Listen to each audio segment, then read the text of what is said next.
Just 3 days ago, this was Emman. Friends, laughter, movement, life on full display. She scaled rock faces, skated with friends, dreamt out loud. She was the energy you couldn't scroll past without a smile.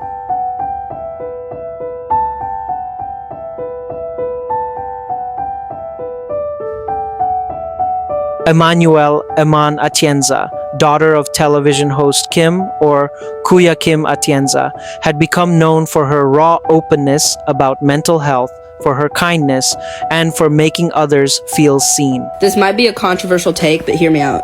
I am all for normalizing mental health, mental illness, and struggles with mental health. That needs to be normalized because it's something that everyone struggles with. But what I've noticed with the normalization of mental health is also the simplification of mental illness and mental disorders. And what I mean by that is now mental illness seems so much more simple than it actually is. And it's made it more accessible to people in a way where, like, you know, you'll see something on TikTok like 5 signs you have ADHD. 1, you go to the kitchen, you forget what was there. Like, that pisses me off because I have ADHD and I find it so stupid that you're trying to turn symptoms into just little quirks that everyone does. Literally everyone in the world does. Because what that's doing is discrediting the actual struggles that people with ADHD go through, because now you hear people saying, I think everyone has a little bit of ADHD, or now you're hearing people self-diagnosing themselves with different things. Yet, 3 days after that happy montage, she was found dead in her Los Angeles home. According to Los Angeles County records, the cause was ligature hanging, meaning death caused by suspension of the body with a ligature, such as a rope, belt, or cord, tightening around the neck and restricting airflow or blood flow.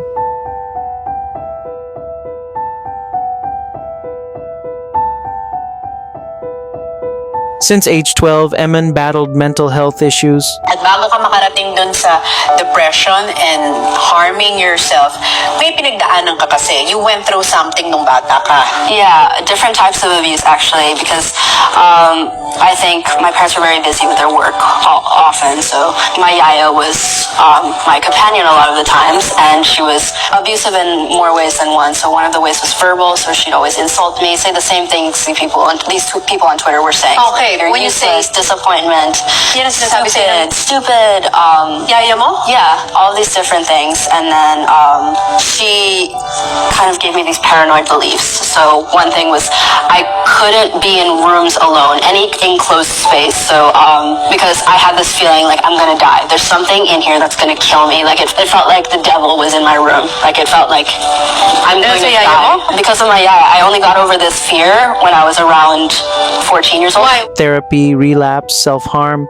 She said, I came into 2024 unsure if I even wanted to live to see the end of it. I'm coming clean. If you followed my content for a while, you know I was diagnosed with bipolar disorder in my mid-teens. This means that I'd have phases of extreme happiness called manic episodes and phases of extreme sadness called depressive episodes, and each of them lasted around a couple weeks. Even though it was very obvious to me whenever I was in a depressive episode, manic episodes were much more complex and it was much harder to tell when I was in one. So oftentimes I didn't know the difference between a manic episode and healing. Throughout my battle with mental health, I think one of my biggest insecurities was the way that I looked. Basically, I always thought that I was super unattractive, and I would often spiral about this whenever I was in a depressive episode. For Gen Z followers, she became more than a content creator. She became a voice. Her authenticity helped many feel less alone. But here's the hard truth. Even when the stories look bright online, the reality behind them may be quietly dark. A laser beam moment, a happy dance, a rock climb, these don't erase the internal battle. Gen Z, listen, not all smiles you see on TikTok, Instagram, or YouTube are real. The person posting might be fighting something you can't see. So your kindness online and offline matters more than you think. In memory of Emman Atienza, courage, compassion, kindness, her life was too short, her voice too bold. Let us honor Emman by checking in, being present, choosing empathy.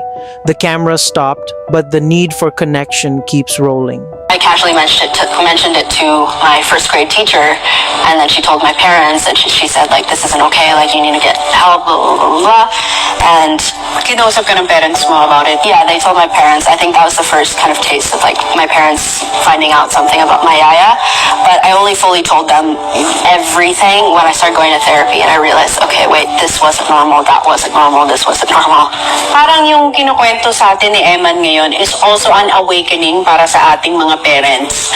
Na yung kung saan natin iniiwan at kung sinong nag-aalaga sa mga anak natin, malaki din ang nagiging impact nila sa personality at pagkatao ng mga anak natin.